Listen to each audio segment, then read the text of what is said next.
Hey, what's up everybody? Welcome back to Corey's Garage, brought to you by Reese Motorsports, home of the Franken-7 Project RX-7.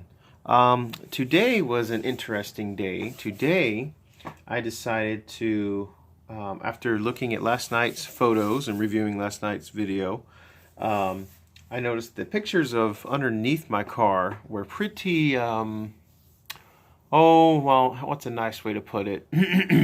Basically, it looks like a rusty turd underneath compared to a lot of cars. Now, for what it is, for a car from 1986 that I believe spent all of its life in Indiana, it's not that bad. Yes, there are a few little surface rust areas and a couple little teeny tiny little holes here and there, but nothing structurally important, nothing that will keep this from getting on the road.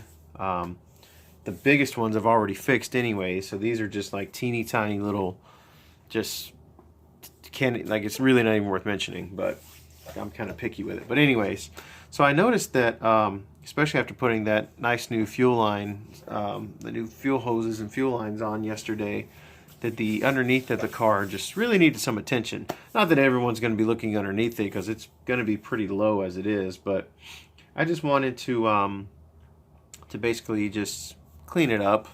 I may or may not go back later and undercoat it. I don't plan to drive it in the wintertime anyways, unless my daily driver poops out. But even so, I mean, there's no heat, no AC. It would be kind of risky to drive it, so I might just scratch that anyways. But anyways, so yeah, so I spent the day, took a little family trip over to Menards, which for our viewers who are not in the Midwest, Menards is kind of like cross between like a Home Depot, Lowe's type store and,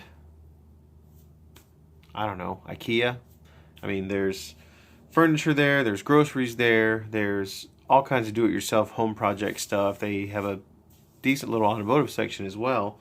So anyways, I just went by to get some spray paint. So I got like 4 cans. I think I had basically 6 total of their Rust-Oleum, just satin black spray paint, all purpose. So I think I used 2 cans underneath the car, just going from the firewall back, just covering everything, the new lines, all the underbody. I had to grind a lot of surface rust from the areas I repaired last year. They just, you know, developed a little surface rust over the time, so ground all that off, painted everything good and thick. So yes, I feel pretty good about the underside of it. And then the inside, I finally got around to getting the, I don't know if you can see up in there, but the rear shock towers, factory from the RX-7, also house like the rear speakers, like the rear kind of subwoofer type deals. But obviously this isn't going to have any kind of radio or anything like that, so the speakers have been gone for a long time. And I had a cheap little spot weld, like drill bit type thing a while ago. I lost it. It didn't work that well anyways. So anyways, I got in there with a pry bar and a big hammer and busted off the not the bust welds, the spot welds, and got rid of that housing, I guess, where that rear speaker goes. So now it's nice and clean, and I can add a strut bar, and it just really cleans up the look of the interior. So I'm happy that that turned out nice, and I'll get a light here. I'll get it right now. Bear with me just a second.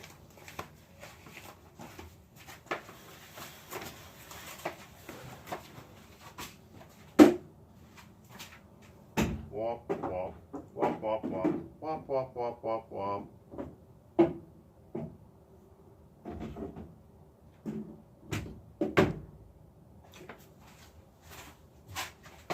Sorry, it's very tight in this garage.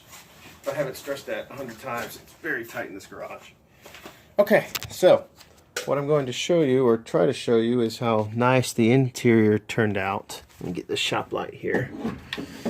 So, nice and clean and black, satin black. I didn't want to go too crazy and hurt your eyes with gloss. And I guess flat would have been okay too, but yeah, so I'm pretty happy with how this turned out. It was a very stinky project. I had the garage door open for a while until I was, excuse me, having to hammer those spot welds off where those rear strut towers go. And yeah, I was figuring the people nearby that might have kids, that might be keeping them up, because I was doing some crazy hammering. So anyways, shut the door, did that, started some painting. Once I got some painting done, it was like a cloud in here. I did have my respirator on though. Safety first, safety second. No, I had my respirator on with the filters on the side, so I didn't smell a thing. But my wife got home from being out, and she said she could smell it all through the house. So anyways, open the door back up and let everything fumigate out. So it is all good to go. So I'm glad that part's behind me. I've been wanting to do that for a long time. It was just tedious. It just takes time, and my arms were black. I mean, I've got a... there's a spot I missed. Oh well. I got most of all of it. Oh, I saw that little rascal right there. Anyways, it was a lot worse. There was a big drip on my leg from just one of the caps was kind of loose, but I just made the most of it. But anyways, that's nice. My old buddy Ben Hammond back in GA, his last couple of 240s he made the interior look so nice by doing same thing. So I kind of took the idea from him. But basically, once you get the carpet out and the sound deadening out, and you go through everything with either gloss or satin or flat black, it just makes it look so clean. Like, yes, race car, but clean. So that's what I was going for. I wasn't planning on doing this, but I went ahead and jumped the gun and ordered, there's a company called LRB Speed, and the gentleman makes really, really, really nice aluminum pieces for like door cards, you know, gauge cluster replacements, A-pillar block off, or not block offs, but basically really nice laser cut aluminum plates. So he makes one that is for the, hopefully the glare is not too bad. This camera is just terrible. We'll use that door for example. So you see the gray part on the upper, and then the handle in the middle, and the door crank in front of that. So everything that's behind that is that plastic, and you can just see the framing of the door and the, what do they call it, the regulators. So all that gets covered with aluminum, but you keep your upper door cards and your armrest handle and your window crank. So it looks really, really cool. I can't post a picture, but you'll see it in a few weeks. They're apparently they're 3 weeks out because they make them to order. So I got those. I got the B pillars, which is basically that part hanging where the seatbelt is, kind of in between that little hump and the seatbelt spool. So it covers that up. And then I got the dash replacement because one, not dash, the gauge cluster replacement. Because one, the gauge cluster is probably not going to work, at least not the speedometer. And I just kind of figured it would be easier to do like a custom set of gauges. So I was looking at the GPS speedometers on eBay last night. I don't know much about them, other than they use GPS to tell you your speed, which would be really cool, because otherwise that would be a big headache to try to adapt Z32 trans speed output sensor to this dash and blah blah blah. So you just put a gauge in there that works like your GPS when you're in your car, and it gives you pretty close to your speed, no problem. So then hook up a tach, a like water temp and oil pressure gauge, and should be all right. You know, maybe an AFR gauge, but it's NA, so it's really not that important in my opinion. Oil temp, I mean, I guess water temp and oil temp should be roughly around the same, but I don't know. So anyways, so that was today's updates. Oh, I got my harness in. Well, I'll show it to you guys real quick. I was not impressed with the packaging at all, but for $280, I guess you can't complain too much. Oh, and I also got my my catch can. But yeah, here's my harness.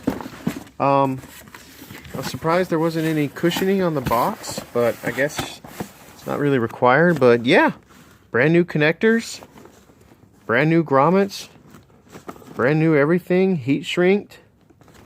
I mean, it's really not bad. It comes with a little, you know, little fuse box. And then you got your little like starter relay, and got your red and blue for your ECU. So, I mean, I'm really impressed with it so far. I mean, it doesn't come with any instructions, which kind of blows. I was hoping, you know, everything was going to be labeled what goes to what, but maybe I'll contact them and, you know, just see, like, that's probably the starter right there. Let's see, fuse 1, fuse 2. Huh. Oh, whoops, I didn't mean to put that up there on the screen. But anyway, so there's my harness. I guess it'll mostly be, you know, I'll just kind of lay it out over the engine once I get the engine in there and just kind of start plugging stuff up. I did order, I found some coils and spark plug wires from eBay, so those are on their way.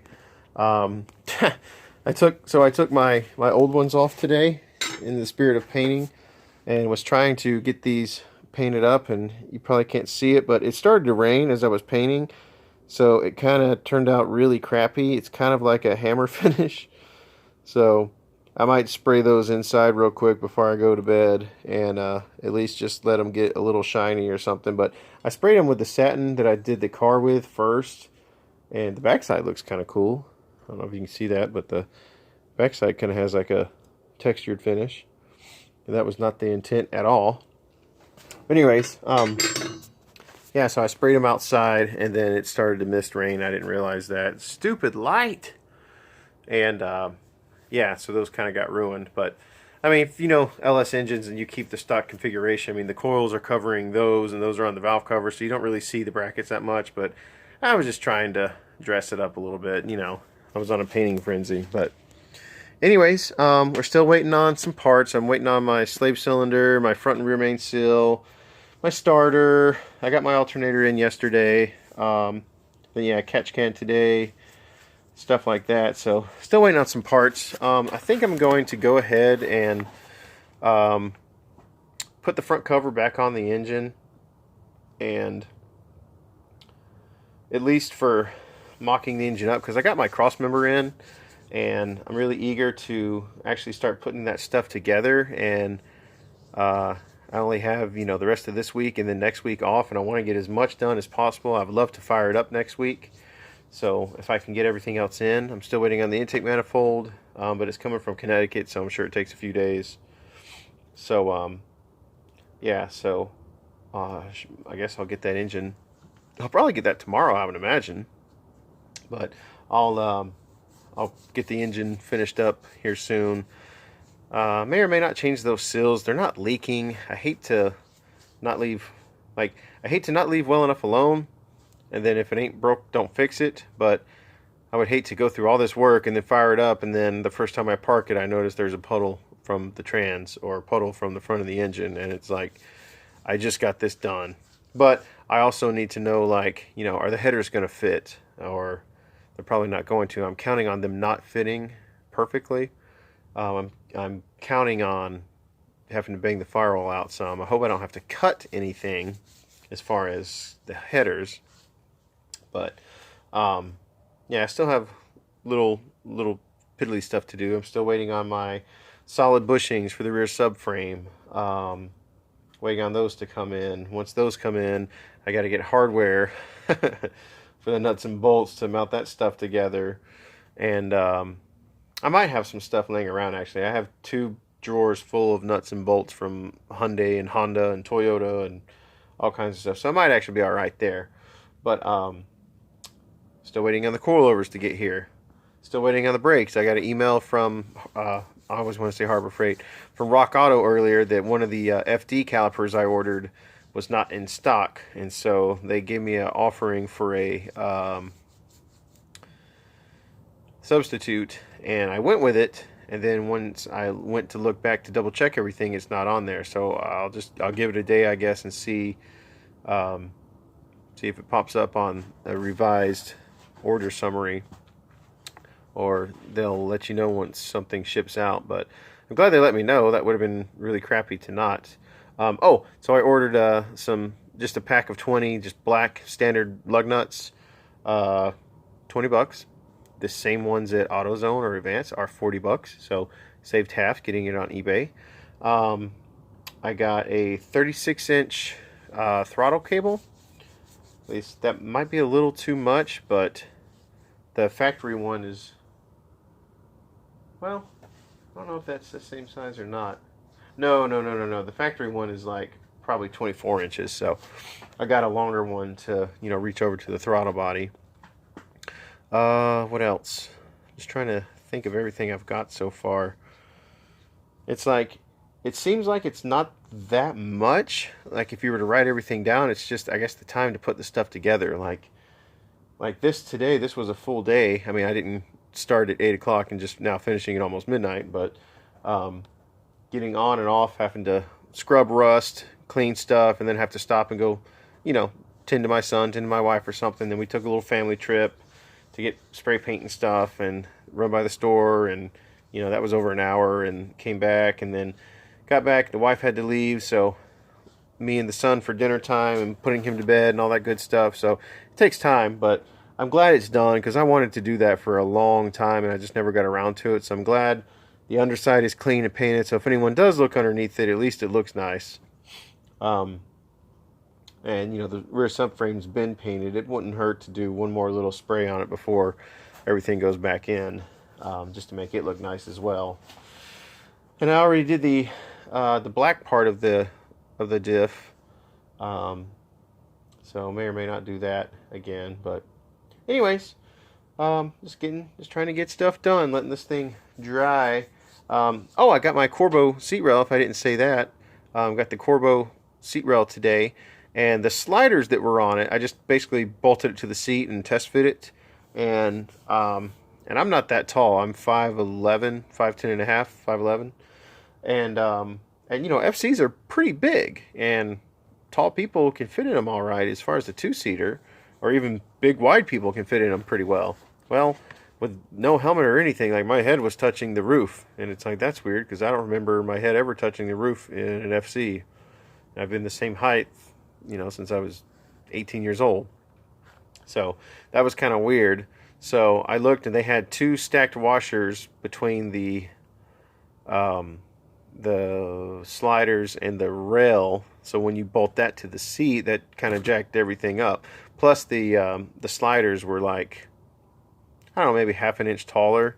So all in all, there was roughly about an inch worth of extra height they put on it. So then I started experimenting with, I had my old sliders from the Genesis I had in 2014.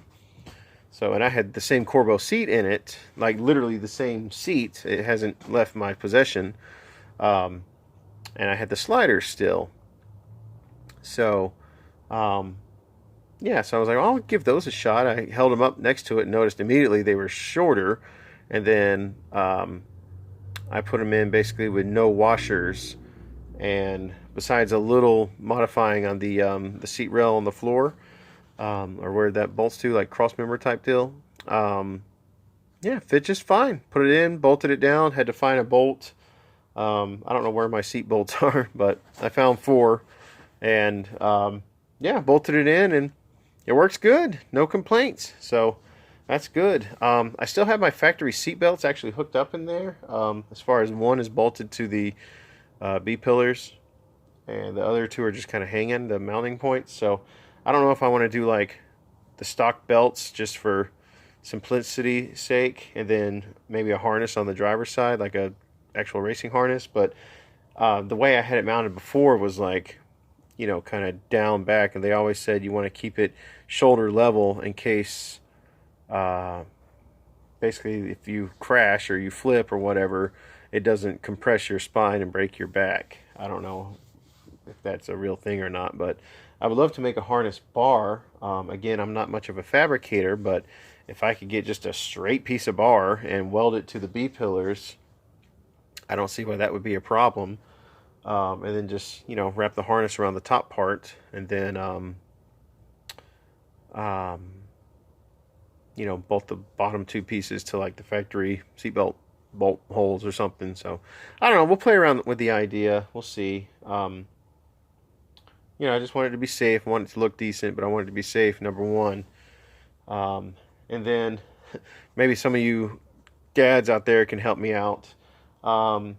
So if you know anything about RX-7s, we got a few 2+2s here in the States, but most of the 2+2s were in Japan just because an RX-7 is small, and I don't know how an adult could ever fit in the back, and barely a child, much bigger than an infant. I don't see how anyone or anything could fit back there.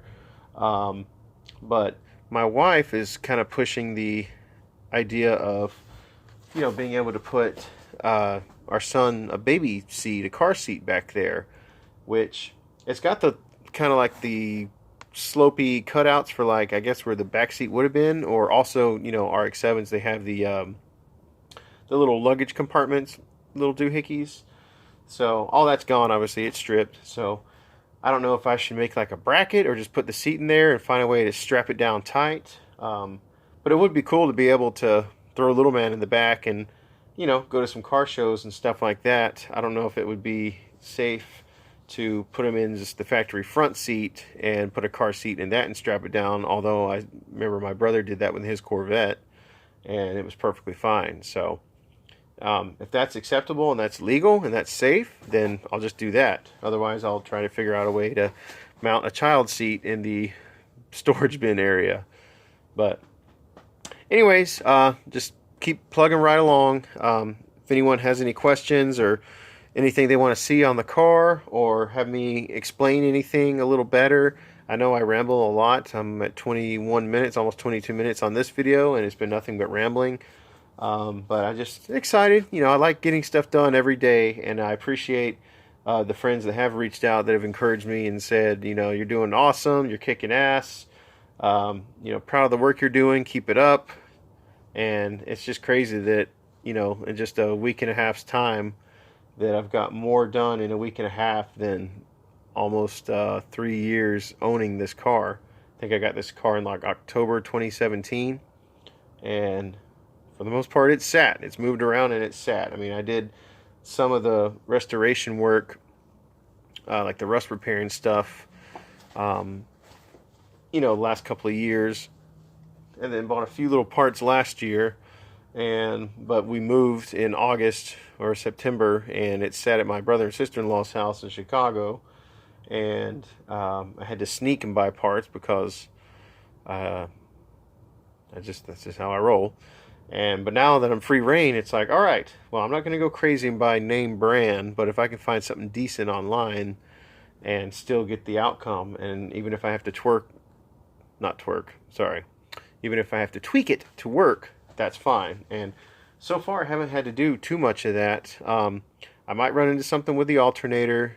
I don't want to have to buy the $70 little bracket. If I can just bolt it to the block or space it out and bolt it to the block, I'll just do that. I've got the holes there. That's what I was going to do with the truck one anyways. And what was the other deal?